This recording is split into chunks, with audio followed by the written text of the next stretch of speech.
Bonjour à tous, j'espère que vous allez bien. Aujourd'hui je suis heureuse de vous retrouver pour vous parler de mon challenge, les livres de la tentation. Alors aujourd'hui il ne sera pas question de vous présenter le dernier livre que j'ai lu pour le mois de février puisqu'il s'agit en effet de Coraline. Je viens tout juste de le terminer mais je ferai une vidéo spéciale début mars, dans pas longtemps, pour en parler.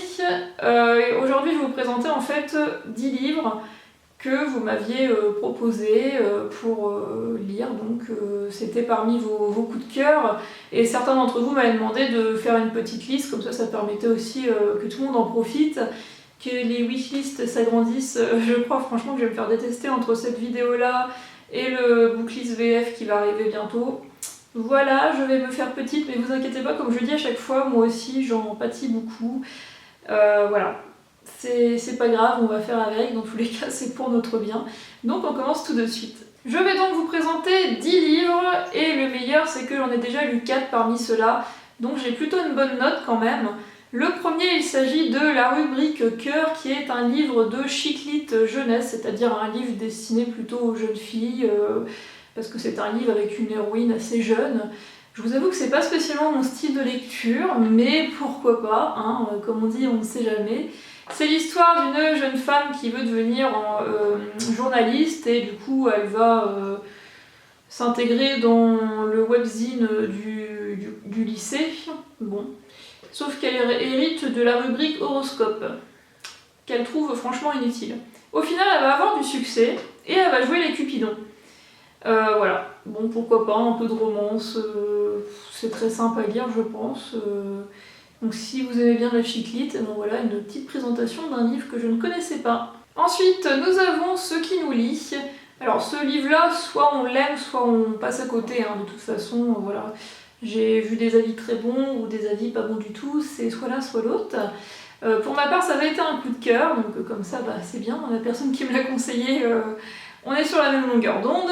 Vous avez Alice qui a le don de voir des films lumineux qui représentent en fait les liens qui se tissent entre les gens. La métaphore est assez jolie. Mais un jour, elle rencontre un homme dont elle ne voit pas les fils lumineux. Voilà, c'est en effet basé sur une romance, on va dire, une réflexion sur les sentiments. C'est pas basé sur l'action en fait, hein, donc ça peut en dérouter certains. Je vous présente ensuite La nuit des temps. Alors là, pareil, Barjavel, ça passe ou ça casse, hein, voilà.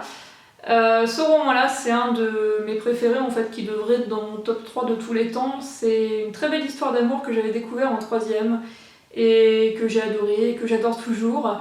Vous avez une expédition polaire qui va enregistrer un signal en faisant un reflet sous la... En faisant un reflet.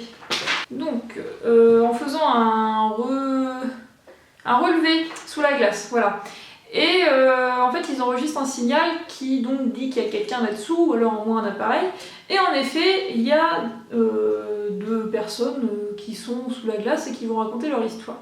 J'en ai dit un petit peu plus que le résumé, mais de toute façon j'ai dit que c'était une histoire d'amour, donc voilà, hein, c'est réglé. C'est assez complexe parce que vous avez aussi un contexte historique.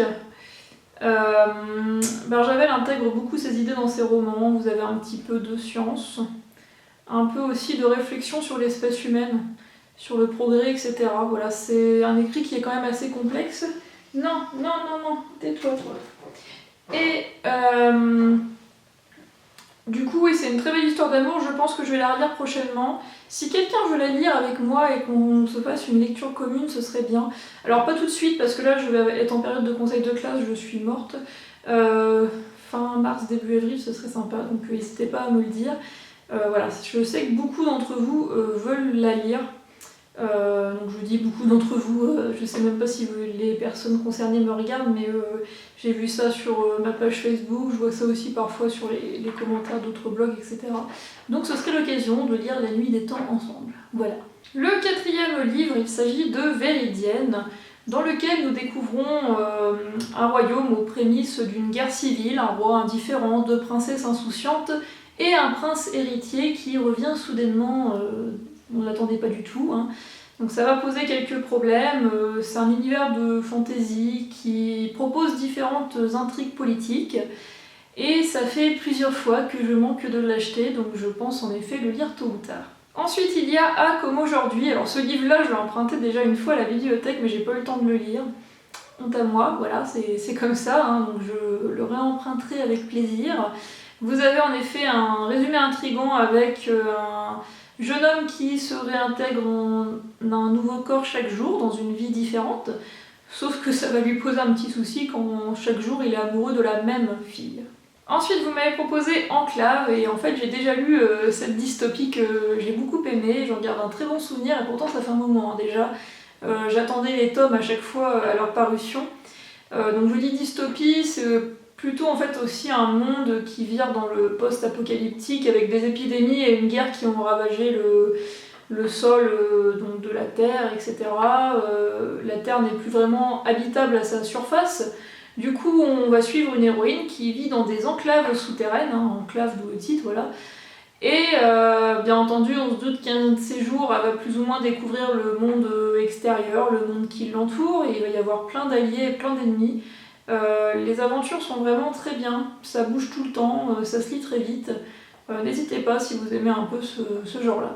Dans les 4 derniers livres que je dois vous présenter, il y en a 2 ou 3 que je ne connaissais pas, et on commence tout d'abord par un roman contemporain nommé Les Désorientés. Nous découvrons un homme, Adam, qui est un historien reconnu, qui vit depuis 25 ans à Paris. Un jour, il reçoit un appel de quelqu'un qui lui annonce que son ami d'enfance avec lequel il s'était brouillé il y a déjà 25 ans est à l'agonie et aimerait le revoir. Et donc il va retourner dans son pays. Alors c'est pas vraiment précisé lequel, donc j'ai pas cherché plus que ça, on va dire qu'on va laisser la surprise. Et ce retour aux sources va lui faire du bien, en même temps va lui permettre de se rendre compte de tout ce qu'il a laissé derrière lui. J'aime bien un peu voyager en ce moment dans mes livres. J'ai lu le Bleu entre le ciel et la mer que j'avais beaucoup aimé, dont je vous parlerai dans un prochain book flash d'ailleurs. Et du coup ce serait l'occasion, donc je l'ai noté. Ensuite il y a Les Cavaliers de l'Apocalypse qui est une série de bitlit, c'est-à-dire avec des créatures fantastiques. Ici ça a l'air un petit peu plus original, vous avez quelque chose, je sais pas quoi, qui peut transformer le héros qui donc le surveille en quelque sorte et ça peut déchaîner l'enfer sur Terre. Bon, j'ai pas très bien compris le résumé, mais ça me donne une idée globale.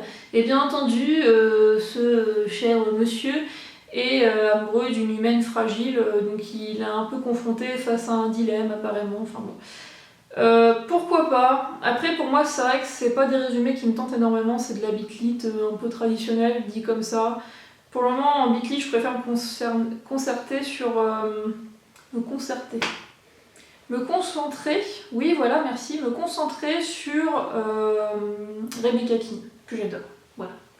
Donc pourquoi pas, à l'occasion, j'ai l'impression que cette saga-là était plus ou moins liée à Démonica, quelque chose comme ça. Peut-être parce que c'est la même auteure en fait. En tout cas, je vous remercie pour la découverte. Nous avons aussi Les gens heureux lisent et boivent du café. Alors là, je suis désolée, je vais me faire taper dessus. Non, je n'ai pas lu le livre, ce n'est pas ça du tout en fait, hein, c'est que je n'ai pas aimé le livre. Voilà, pour moi il y avait un peu trop de clichés, je suis pas une grande fan du contemporain, je m'y mets petit à petit, mais en plus de ça, voilà, la fin m'a frustrée. Bon, j'en dis pas plus, mais c'est l'histoire oui, d'une jeune femme qui a tout perdu et qui s'exile en Irlande, puis voilà, et ça parle du droit à la seconde chance, donc ça a touché beaucoup de lecteurs, hein. C'est vrai que moi je fais partie des avis négatifs, mais il y en a très peu, et aussi ça parle du deuil. Ça peut être assez joli, avec une écriture poétique, mais voilà, moi c'était peut-être pas le bon moment, je sais pas, enfin en tout cas j'ai pas aimé, donc voilà, vous pouvez me lancer des patates, des tomates, tout ce que vous voulez. C'est pas grave, je m'en remettrai, je vais prendre mon cochon d'Inde en protection, il a tellement des grosses fesses que je peux me cacher derrière. J'espère qu'elle m'a pas entendu, je crois que je vais me faire taper doublement sinon. C'est pas possible, il faut vraiment que j'arrête cette vidéo, je dis n'importe quoi.